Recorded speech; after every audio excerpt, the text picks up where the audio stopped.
Hello guys and welcome to today's video. Dans la vidéo d'aujourd'hui, on va aborder Guns in the United States, les armes à feu aux États-Unis.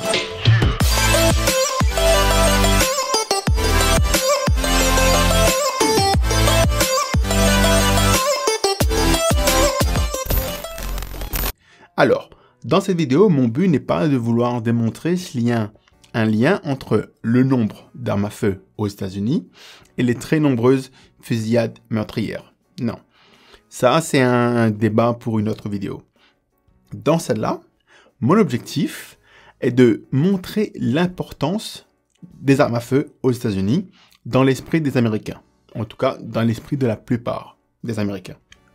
Alors, il faut savoir que les États-Unis est le pays possédant le plus grand nombre d'armes à feu au monde.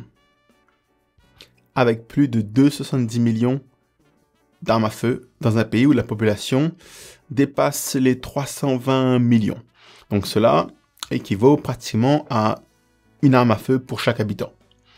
Et donc, pour vous donner une idée de comparaison, on va comparer avec l'Inde.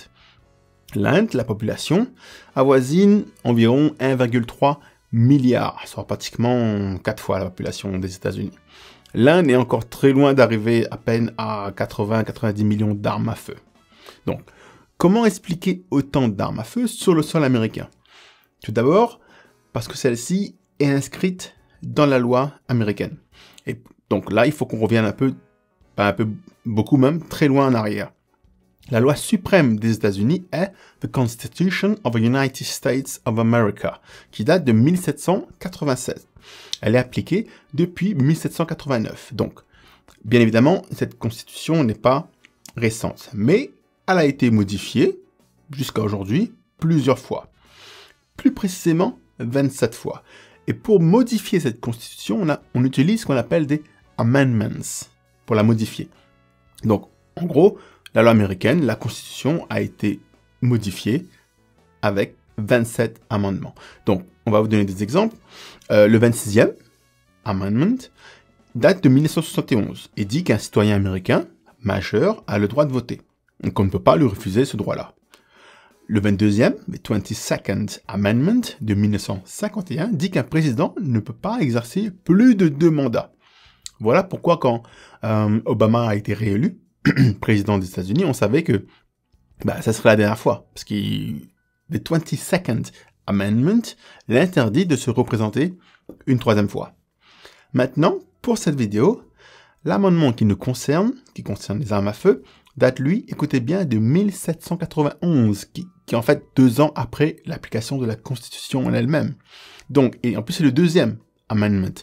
Donc, le Second Amendment dit a well-regulated militia, being necessary to the security of a free state, the right of the people to keep and bear arms shall not be infringed.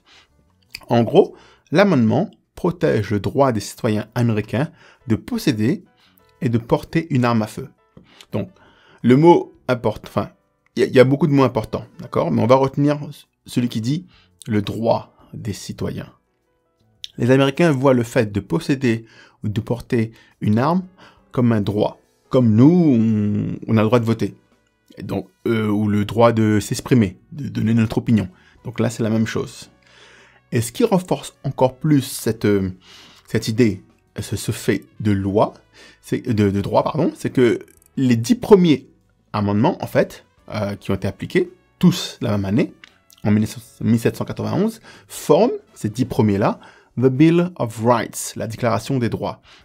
Donc en fait, l'idée à la base, c'était de limiter le pouvoir du gouvernement et donc de protéger les libertés fondamentales, les droits des citoyens.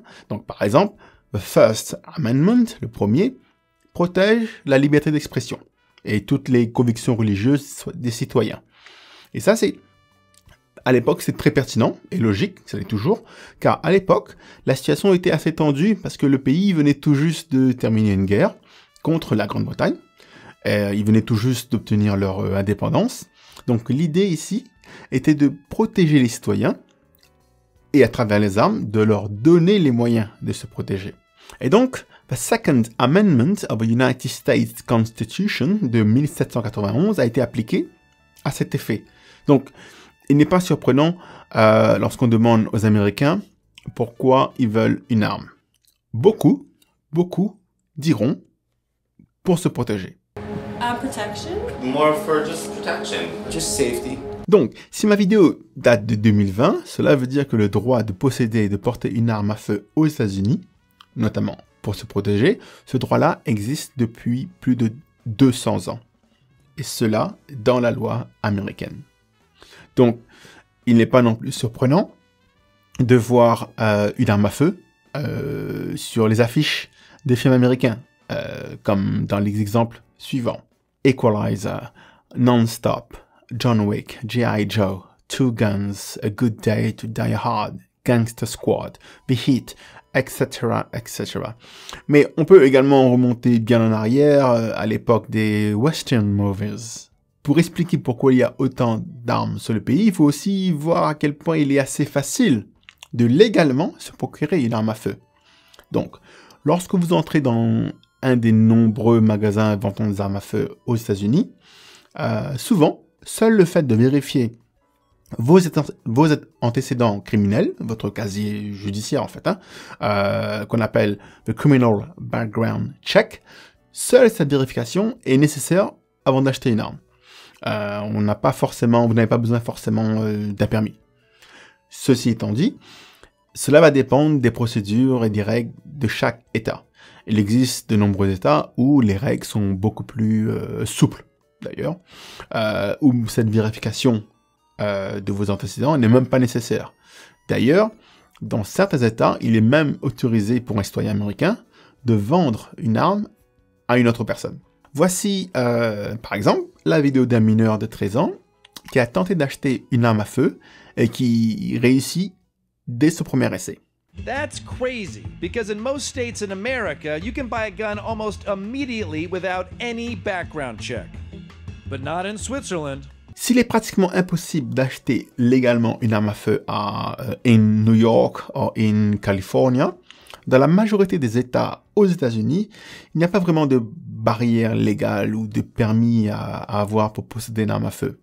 Voilà pourquoi, malgré les règles strictes in New York ou California, il n'est pas rare de voir que certains incidents criminels impliquant une arme et qui se déroulent en Californie ou à New York, on se rend compte que les armes proviennent d'autres États voisins, comme le Texas ou Arizona, où il est beaucoup plus facile d'obtenir une arme à feu. Alors bien sûr, depuis plusieurs décennies, des régulations, des règles ont été mises en place pour tenter de contrôler, de limiter l'accès aux armes à feu aux États-Unis. Mais ce droit aux armes à feu est tellement ancré dans la loi et la culture américaine que la plupart des projets de loi, ils sont souvent bloqués par le Congrès américain. Il y a cette idée pour beaucoup d'Américains, notamment du monde politique, que toute discussion, tout débat autour d'un quelconque contrôle ou limite des armes à feu signifie pour eux une atteinte au Second Amendment, une sorte de menace à ce droit qui leur est très cher.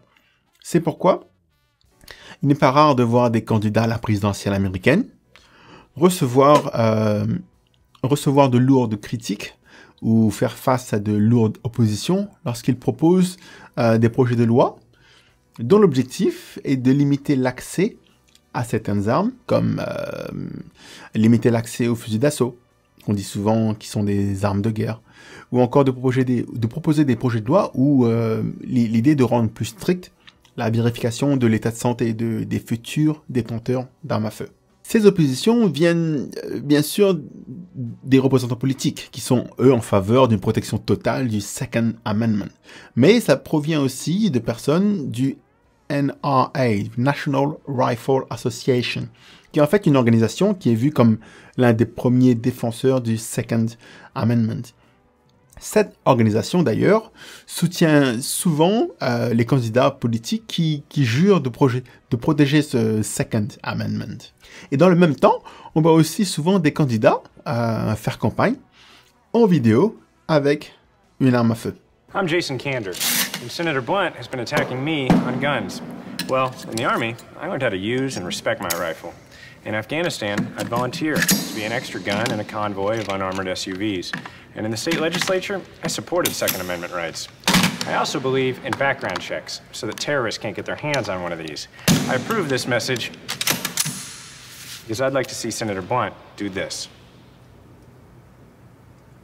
Il nous faut aussi dire un mot sur les nombreuses fusillades. Ces tueries sont tellement nombreuses aux États-Unis qu'il y a même une fois où il y a eu 2 fusillades en moins de 24 heures. Bien sûr, avec ces nombreux massacres meurtriers aux États-Unis, beaucoup estiment que ces tueries sont dues à la facilité à laquelle on peut obtenir une arme. Mais ceux qui défendent le Second Amendment diront, eux, le plus souvent que la mise en place de lois pour réguler, pour limiter, contrôler les armes ne va pas empêcher ces tueries, ces fusillades. La question que d'autres se posent est, est-ce que cette culture américaine pour les armes à feu, est-ce qu'elle est responsable des tueries, des nombreuses tueries dans le pays? Car après tout, si on devait comparer par exemple avec la Suisse, qui après tout possède également énormément d'armes à feu, on remarque que les fusillades et les homicides sont là-bas, eux, extrêmement rares. Et on pourrait expliquer ce faible nombre par le fait que la législation suisse, les règles qui permettent l'accès à ces armes, sont beaucoup plus strictes qu'aux États-Unis. Tout cela pour dire que la possession des armes à feu sont très ancrées aux États-Unis, tant d'un point de vue légal que culturel, et que toute personne, tout mouvement qui tenterait de changer cette culture fera forcément face à un mur d'opposition. This is the end of the video. Thanks for watching, and on that note, I'll see you soon enough. And of course, subscribe.